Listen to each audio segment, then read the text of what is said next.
Good morning. आज आपण वेनाकृतीचा दुसरा भाग पाहणार आहोत. बघा, या ठिकाणी पर्यायामध्ये तुम्हाला 4 वेगळ्या प्रकारच्या वेनाकृत्या दिलेल्या आहेत आणि प्रश्न असा आहे, काही विद्यार्थी खेळतात, काही विद्यार्थी लिहितात, काही विद्यार्थी क्रिकेटपटू आहेत, काही विद्यार्थी कवी आहेत. म्हणजे खेळणे, लिहिणे, क्रिकेट खेळणे, कविता करणारे कवी, असे 4 प्रकारच्या व्यक्ती आहेत. अशा 4 प्रकारच्या काय आहेत? तर व्यक्ती आहेत. मग ही माहिती कोणत्या आकृतीनं दर्शवता येईल? बघूया कोण सांगतंय. म्हणजे खेळणारे काही विद्यार्थी लिहिणार आहेत, लिहिणारे काही विद्यार्थी क्रिकेट खेळणारे असणार आहेत. म्हणजे अशी वेनाकृती शोधा, की ज्यामध्ये चारही वर्तुळे एकमेकांना छेदतायत. बघूया.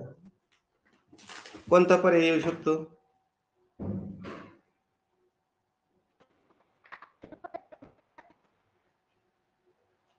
हं?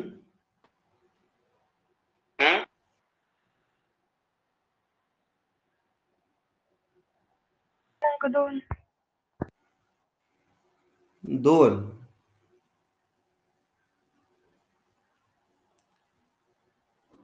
आता याचं उत्तर आहे पर्याय क्रमांक 1.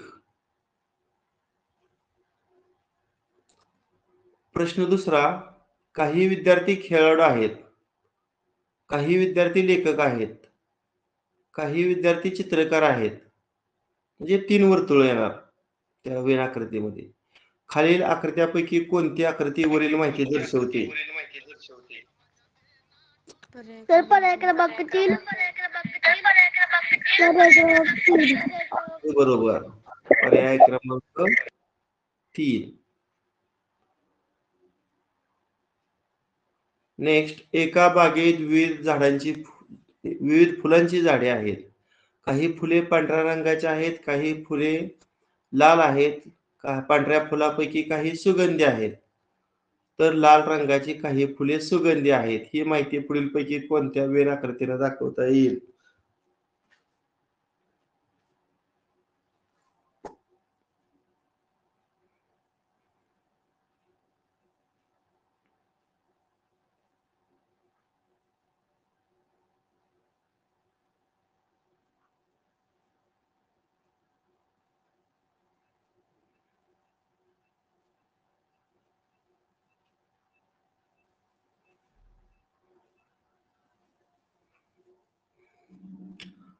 पांढऱ्या रंगाची फुले, लाल रंगाची फुले आणि सुगंधी फुले असं 3 आकृत्या असणार आहेत.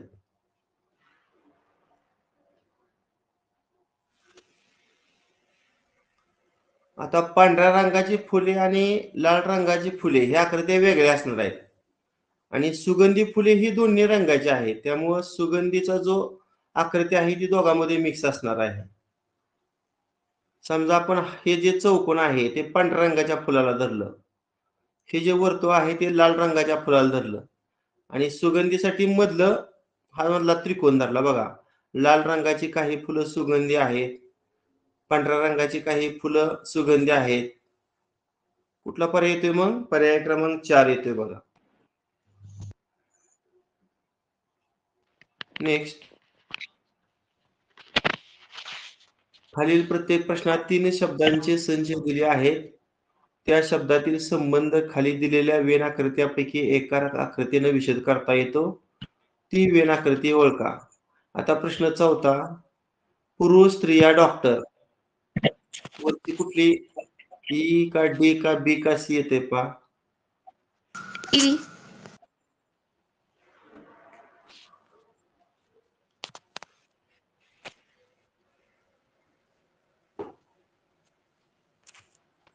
Sir D. डी.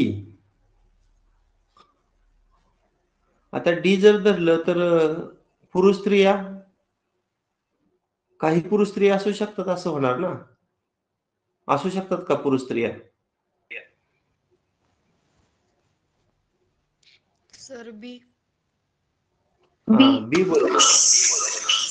म्हणजे पर्याय क्रमांक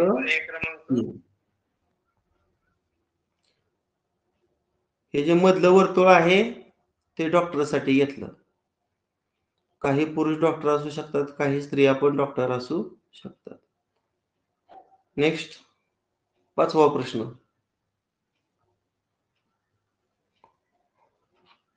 वक्तृत्व स्पर्धेत भाग घेणारे, दुसरा इव्हेंट आहे खेळाडू आणि लास्ट आहे विद्यार्थी.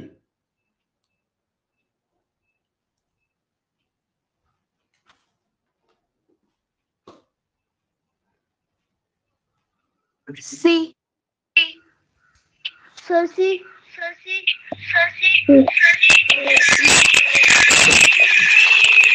Sir C. मला सांगा, वक्तृत्व स्पर्धेत भाग घेणारे खेळाडू असू शकतात, खेळाडू विद्यार्थी असू शकतात, वक्तृत्व स्पर्धेत भाग घेणारे विद्यार्थी असू शकतात. म्हणजे तिन्ही वर्तुळ एकमेकांना छेदणारी येणार ना. डी. Sir D. डी म्हणजे पर्याय क्रमांक 2. एका सोनारानं बांगड्या, हार असे काही विशिष्ट प्रकारचे दागिने घडवले. खालीलपैकी कोणत्या वेणाकृतीने ते दर्शवता येईल? सोनार, बांगड्या, हार. आता सोनार अशा प्रकारचे दागिने घडवतोय की नाही, मग सोनारासाठी वेगळं वर्तुळ आणि त्याच्या अंतर्गत छोटी छोटी वर्तुळ असतील अशा प्रकारची वेणाकृती शोधा.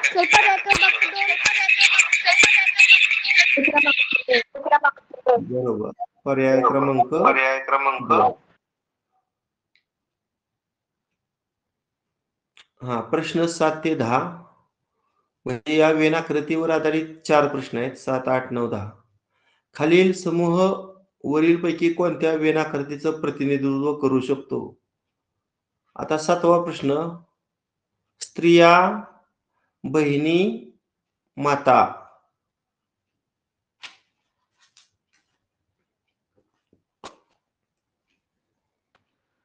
ए. सर ए.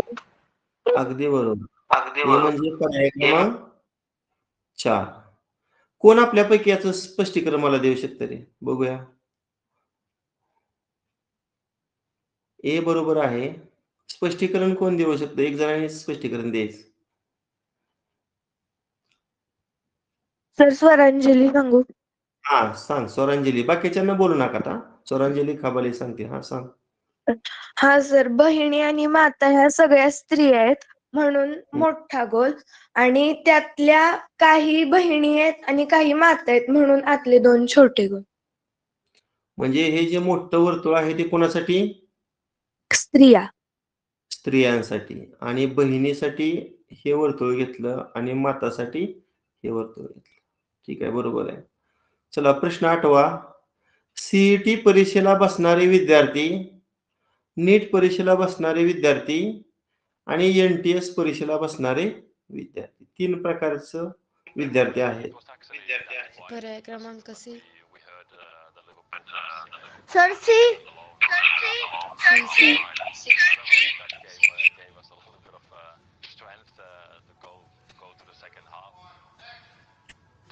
आता ही एनटीएस ची परीक्षा आहे का नाही बाळांनो,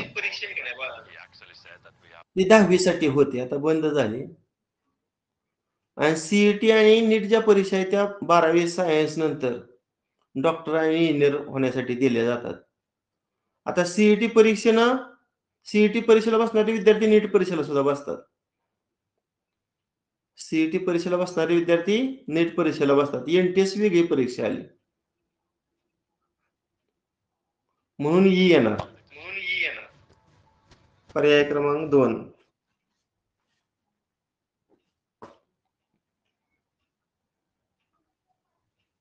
चला 9.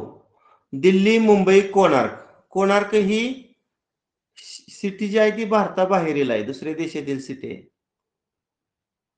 दिल्ली ही भारताची राजधानी, मुंबई महाराष्ट्राची राजधानी.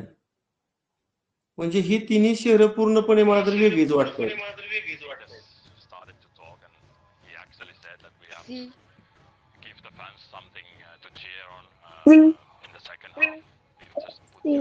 सी बरोबर आहे. पर्याय क्रमांक 3. समजा हे मुंबईसाठी धरलं, हे दिल्लीसाठी धरलं आणि हे कोणार्कसाठी धरलं. तिन्ही सिटी पूर्णपणे वेगळे आहेत. नेक्स्ट 10.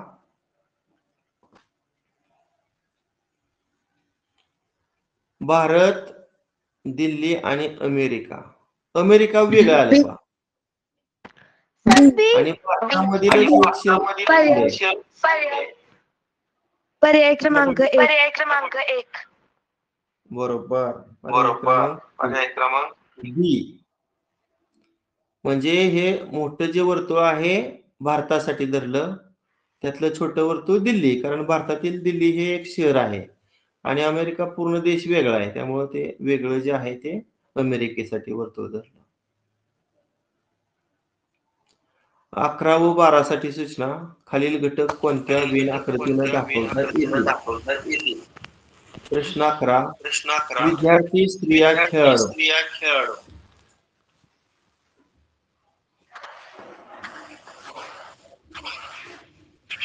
पर्याय क्रमांक 4.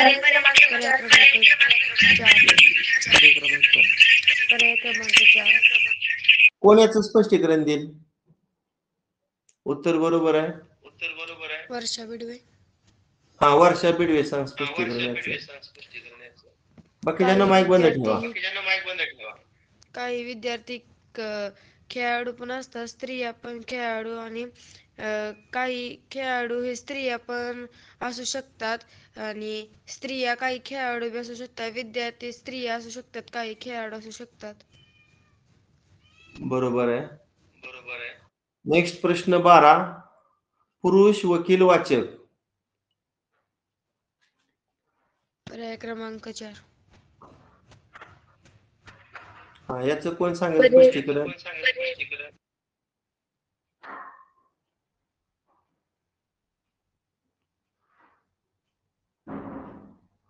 पुरुष वकील असू शकतात, वकील वाचक असू शकतात, पुरुष वाचक असू शकतात, म्हणून पर्याय क्रमांक 4.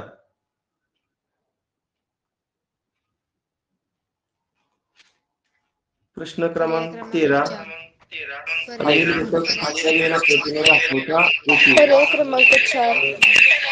पर्याय क्रमांक 4.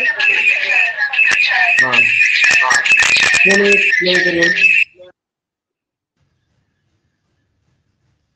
वर्षा बिडवे. हा, वर्षा बिडवे सांग. डॉक्टर काही वाचक असू शकतात, वाचक काही पुरुष असू शकतात आणि पुरुष काही डॉक्टर असू शकतात. बरोबर आहे. त्यामुळे एकमेकांना छेदणारी या ठिकाणी 3 वर्तुळ. पर्याय क्रमांक 4.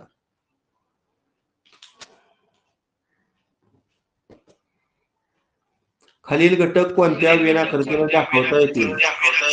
खेळाडू, हॉकीचे खेळाडू आणि लेखक.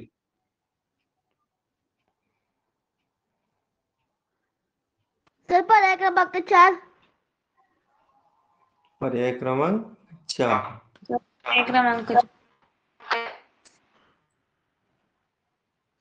अजून बघा.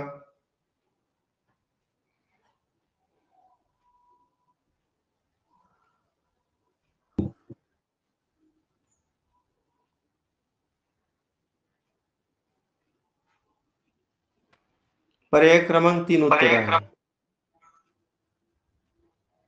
कोण सांगेल याचं स्पष्टीकरण?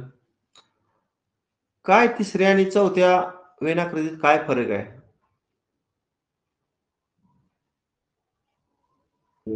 चैतन्य शिंदे सांगू. हा, सांग. तर कारण की खेळाडू आणि हॉकीचे खेळाडू आहेत. खेळाडूच्या आत हॉकीचे खेळाडू आणि त्याला काही लेखक आहेत त्यामध्ये पण, खेळाडू आणि हॉकीच्या खेळाडू मध्ये पण. त्याच्यामुळे पर्याय क्रमांक 3. बरोबर. खालील घटक कोणत्या वेन आकृतीने दाखवता येतील? पाणी, द्रव पदार्थ, रॉकेल. पर्याय क्रमांक 4. पर्याय क्रमांक 4. पर्याय क्रमांक 4. मोठं वर्तुळ कोणासाठी सांगा? मोठं वर्तुळ पाणी. द्रव पदार्थ. द्रव पदार्थ. लिक्विड. द्रव पदार्थासाठी मोठं वर्तुळ. आणि हे रॉकेल समजा आणि आपण पाण्यासाठी घेतलं रॉकेल आणि पाणी.